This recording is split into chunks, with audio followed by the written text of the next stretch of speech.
What's up, guys? So, if you're curious, yes, I have seen the first season of Blood of Zeus. So, what did I think of this Netflix series?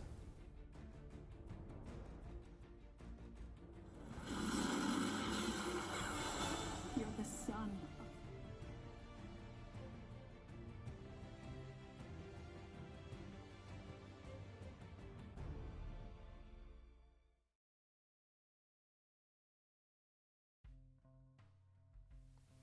So, to get into a summary of what the story is about, because you can't really find it online, it gives very vague detail of what the actual show is about. So, basically, the summary of the show, without giving anything away, is that before the dawn of man, there were obviously Titans and Olympians. The Titans were the gods of darkness, and the Olympians were the gods of light. And they had a battle, and in this story, the Olympians killed the Titans. And when the last Titan fell, he cursed the gods that, with a curse, we'll just say that.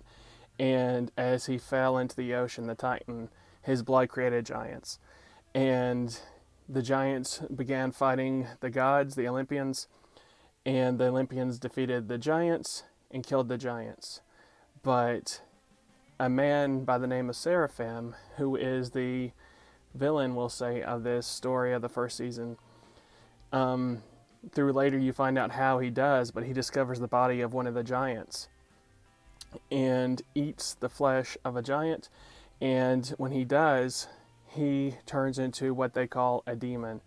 And it's not like a traditional Judeo-Christian demon, but that's what they call these creatures who are men who ate flesh of giants. It turns them into the demons or the villains of this story. And so we come into the more present, where the story is actually set time, to where we find a young man by the name of Heron, who's just an average, ordinary guy who, through circumstance and through the attacks of the demons in his village, discovers that he is the son of Zeus, and hence the blood of Zeus. And so the season is about him fighting the demons and getting revenge for the death of his mother by Seraphim, who was the man turned demon who ate of the giant. And then you find out that Seraphim has a deeper backstory. Like classic Greek mythology, there's always a twist. He's not just a villain. And when you look at it from his side, is Seraphim truly a villain? That's the question that it asks. And of course, the gods get involved.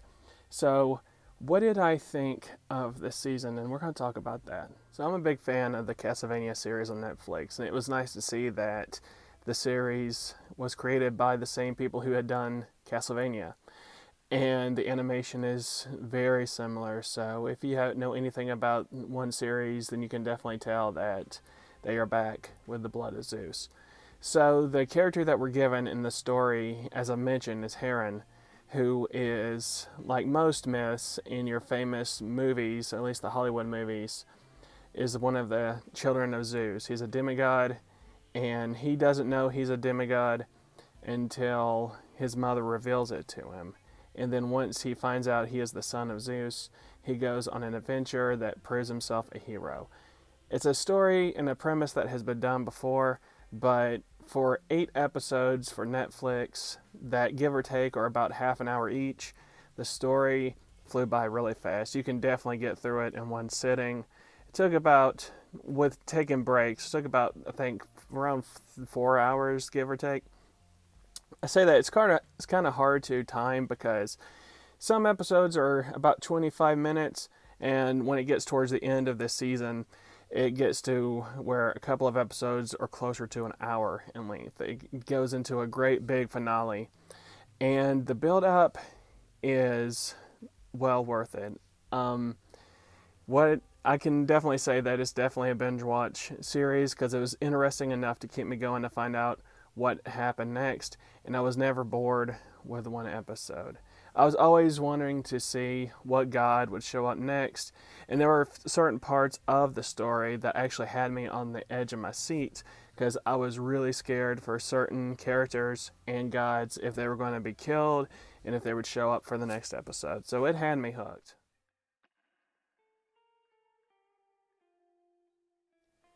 So for the portrayal of the gods themselves, which is what I was the most interested in, I really enjoyed the presentation that was given for each god. All of your favorite gods were there for the most part, and there were some exceptions that I was surprised were kind of absent.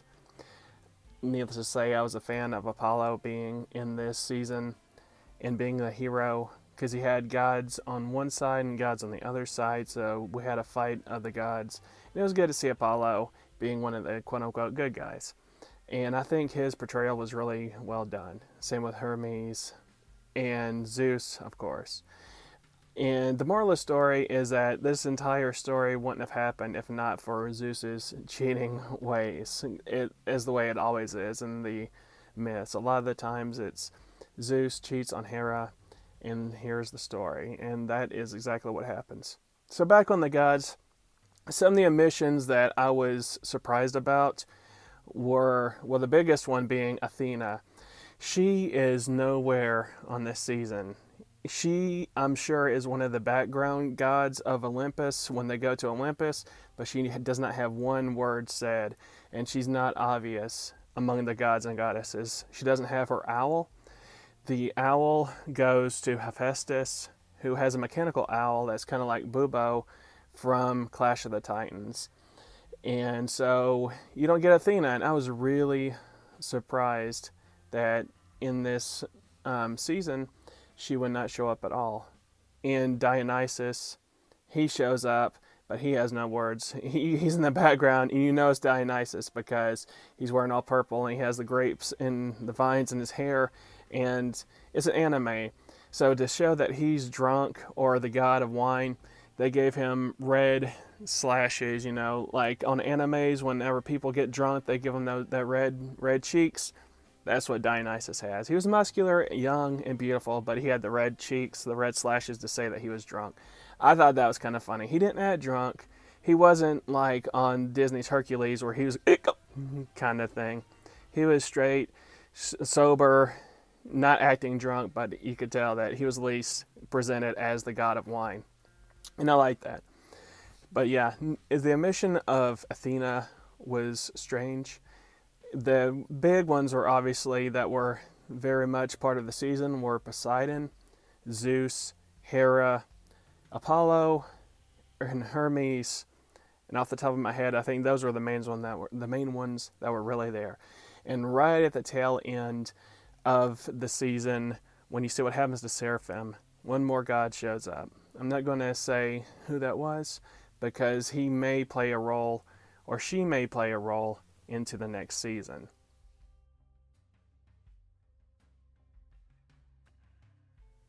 So as far as mythology goes, this season was introduced as a lost tale that had been never transcribed on paper.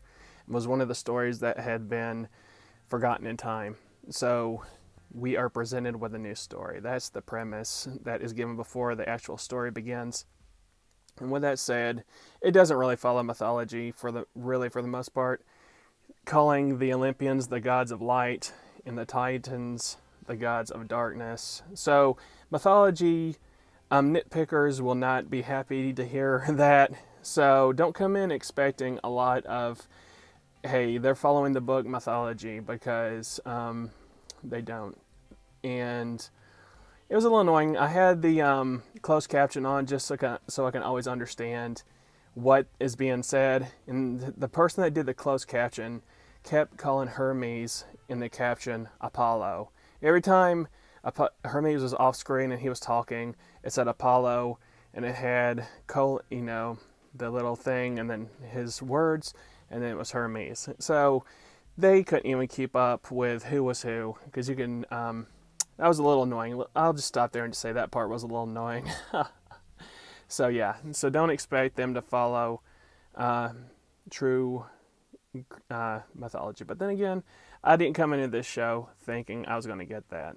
I just wanted a entertaining show, and that's pretty much what I got. The only real complaint for my nitpickiness is what happens to Zeus at the end. it's kind of a cliffhanger. It's kind of like the Marvel or Star Trek universe. Just because something happens to a character doesn't mean they won't show up the next. And earlier in the season, something happens to Zeus. You think it might be over, and it's not over. We'll just say that. I'm trying to keep it spoiler free. So I wasn't really a big fan of what happened to Zeus, but we'll see what happens next season. So overall, it was a really fun season. I would recommend it for people that love Greek mythology and the Greek gods. And the music kind of reminded me of 80s, what's it called? Sword and Sandal films, you know, those old fantasy films like Conan the Barbarian. The soundtrack sounds something straight out of the 83, 84, 1980 something. Arnold Schwarzenegger, Conan the Barbarian. It sounds just like something that you would hear on the soundtrack to that movie. So overall, it was fun, and I do look forward to another season to see what they can come up with. They had some cliffhangers and some open ends that they leave open that can introduce a new season. So where are they going to go? You kind of have an idea, but we'll just have to wait and see. And hopefully we do get a new season. It was worth it. And if we don't get another season, I think it closes it up enough that you can be happy. For a quick view, that's something to do in the afternoon. Anyway, I did enjoy Blood of Zeus, and I'll talk to you later, guys. Bye.